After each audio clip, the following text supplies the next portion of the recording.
तो और दोस्तों कैसे हो आप सब लोग मेरे यार। तो जैसा कि पिछले एपिसोड में मैंने आप लोगों से कहा था कि मैं स्ट्रॉन्गेस्ट वॉरियर को छोड़ने के बारे में सोच रहा हूँ। लेकिन आप में से बहुत सारे लोगों ने मुझे इसे ना छोड़ने और कंटिन्यू करने के लिए कहा, तो इसीलिए मैं इस सीरीज को फिर से कंटिन्यू करने जा रहा हूँ। तो चलिए बिना किसी देरी के अब इसे स्टार्ट करते हैं। जैसा कि पिछले एपिसोड में हम सभी लोगों ने देखा था कि झोंगरियोंग नानजिंग मर्चेंट यूनियन के लीडर के पास आया था ताकि वो उनके साथ कॉन्ट्रैक्ट के बारे में बात कर सके। और एपिसोड के एंड में झोंगरियोंग यूनियन लीडर को कहा था कि फुजियांग प्रोविंस में इन दिनों नमक से भर गया है। जिस बात को सुनकर यूनियन लीडर बहुत ज्यादा हैरान हो गया था। तो अब हमें आगे दिखाया जाता है कि यूनियन लीडर इस बात का कोई भी जवाब नहीं देता है और सिर्फ हाँ में सर हिलाता है, जिसे देखकर झोंगरियोंग स्माइल करते हुए बोलता है, ऐसा लगता है कि आप मुझे अकेले में कुछ बताना चाहते हैं। तो अगर आप इजाजत देते हो तो क्या मैं अपने साथियों को आपके यहाँ थोड़ा आसपास घूमकर आने के लिए कह दूं? हमें ये पता लगाना है कि इस स्क्वाड को कहाँ रखा जाए और उनमें से कितने को यहाँ पर जरूरत है। जिसे सुनने के बाद यूनियन लीडर अपने पास एक बंदे को बुलाता है और इन दोनों को आसपास घुमाने के लिए बोलता है। हमें दिखाया जाता है कि यूनियन लीडर के चेहरे से थोड़ा बहुत पसीना भी आ रहा है। उन दोनों के जाने के बाद यूनियन लीडर झोंगरियोंग से पूछता है, आखिरकार तुम इस बारे में कैसे जानते हो? यूनियन लीडर शायद से यहाँ पर इसलिए घबरा रहा है क्योंकि पुराने जमाने में नमक को खरीदना या बेचना गैर कानूनी होता था। झोंगरियोंग यूनियन लीडर को बताता है, मुझे इस बारे में सहयोग से कहीं से पता चला। इसके बाद झोंगरियोंग हमें बताता है कि मेरे पिछले लाइफ में आज से लगभग 5 साल पहले नानजिंग मर्चेंट यूनियन जो फुजियांग प्रोविंस में एक फ्रॉड कंपनी चला रहा था, तब नमक को समुद्री रास्ते से स्मगलिंग करते हुए पकड़े जाने के बाद बहुत ही बड़े मुसीबत का सामना करना पड़ा क्योंकि ऐसा करना नेशनल लॉ के खिलाफ है। जांच पड़ताल के बाद ये पता चला है कि प्रिंस चेन के पत्नी इन सभी चीजों के पीछे थी। यहाँ तक कि प्रिंस चेन को भी इस बारे में पता नहीं था कि उनका पत्नी इन छोटे बड़े मामलों को किस तरीके से निपटा रही है। जब नानजिंग मर्चेंट यूनियन ने हेवनली ड्रैगन स्क्वाड एजेंसी को ये ऑफर दिया, उसी वक्त तुरंत ही मुझे उस इंसिडेंट के बारे में याद आ गया। फिर झोंगरियोंग यूनियन लीडर को बोलता है, चिंता मत कीजिए, इसके बारे में सिर्फ और सिर्फ मैं ही जानता हूँ। मेरे पास इस बात को सबके सामने लाने का कोई भी इरादा नहीं है। जब तलवार मयान के अंदर रहता है तब वो ज्यादा डरावना लगता है। यूनियन लीडर पूछता है, तो तुम क्या चाहते हो? झोंगरियोंग बोलता है, मैं क्या चाहता हूँ? अगर आप ये सोच रहे हैं कि मैं कॉन्ट्रैक्ट पर साइन करने के लिए आप पर प्रेशर डाल रहा हूँ तो फिर आप गलत हैं। मैं सिर्फ आपकी मदद करना चाहता हूँ। गोल्डन ड्रैगन एजेंसी के साथ कॉन्ट्रैक्ट पर साइन करने के लिए 10 दिन इंतजार कीजिए और उन समय के दौरान मैं इसे ऐसा बनाऊंगा कि गोल्डन ड्रैगन एजेंसी के ऊपर से प्रिंस चेन और उनके पत्नी का भरोसा पूरी तरीके से उठ जाए। इसी के साथ यहाँ से सीन चेंज होता है और हमें झोंगरियोंग को उस स्क्वाड वॉरियरों के साथ एक नदी के किनारे दिखाया जाता है। दरअसल ये लोग इस जगह पर इसलिए आया है क्योंकि प्रिंस चेन यहीं से उतरकर इस फ्लावर गार्डन में जाने वाला है और यहाँ पर ये लोग प्रिंस चेन को स्क्वाड करने के लिए आया है। और ठंड इतना ज्यादा था कि नदी का पानी भी जमकर बर्फ बन चुका है। वहाँ पर येलो ड्रैगन हॉल का मास्टर भी होता है जो कि बोलता है, 10 साल हो चुका है जब मैंने पहली बार जिनहंग गेट कैनल को जमा हुआ देखा है। झोंगरियोंग बोलता है, सर्दी के दिनों में मौसम दिन और रात में बदल जाता है। रेड ड्रैगन हॉल का मास्टर झोंगरियोंग से पूछता है, क्या तुम्हें सच में लगता है कि प्रिंस चेन यहीं पर उतरेंगे? वो हमेशा सन विलेज स्पॉट का इस्तेमाल करता था जो वहां से कुछ किलोमीटर नीचे है। झोंगरियोंग बोलता है, जैसा कि इस जगह के नाम से पता चलता है कि ये एक धूप वाली जगह है जो जियांगांग के सर्दियों के टेम्परेचर से नहीं जमती है। हालांकि रात के दौरान यहाँ पानी जम जाता है, इसीलिए जहाज को चलाना मुश्किल होगा। आप प्रॉब्लम ये है कि अगर हम प्रिंस चेन और उनके फैमिली को स्क्वाड करें तो भी इस जगह से पीस फ्लावर गार्डन सिर्फ 4 किलोमीटर ही दूर है और अगर हम धीरे धीरे भी चले तो भी हमें सिर्फ एक बार के खाना खाने से ज्यादा समय नहीं लगेगा।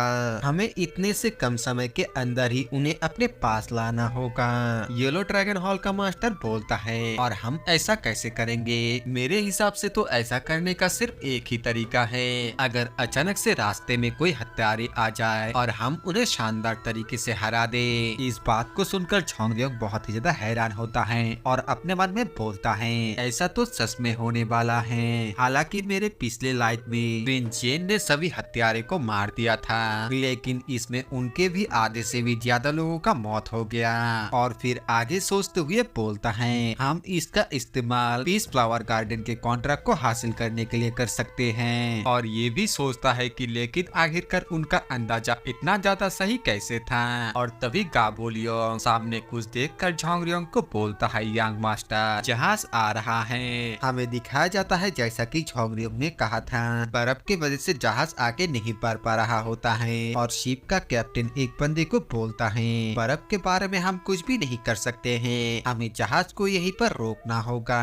तभी कैप्टन का ध्यान सामने झोंगरियोंग और उनके लोगों के ऊपर पड़ता है, जिसे देखने के बाद वो चिल्लाते हुए पूछता है आखिरकार तुम कौन हो जो दिन के उजाले में अपने साथ तलवार लेकर घूम रहे हो। येलो ड्रैगन हॉल का मास्टर अपना नाम बताते हुए बोलता है मैं हेवनली ड्रैगन स्क्वाड एजेंसी से हूँ, प्लीज प्रिंस को जाकर बता दो कि उनका एक पुराना दोस्त उनको नमस्ते कहना चाहता है। झोंगरियोंग इस बात को सुनकर हैरान होते हुए बोलता है पुराना दोस्त। येलो ड्रैगन हॉल का मास्टर बोलता है ज्यादा उम्मीद मत करो, जब मैं एक यूनिफॉर्म गार्ड हुआ करता था तब मैं प्रिंस जेन का स्क्वाड करता था, मुझे वो पल याद आया तो मैंने सोचा क्यों ना इस बार में बताकर एक चांस लिया जाए। और तभी प्रिंस जेन बाहर आकर येलो ड्रैगन हॉल के मास्टर को देखकर बोलता है अरे नहीं, क्या ये सच में तुम ही हो? मैंने तो तुम्हें बहुत लंबे समय बाद देखा।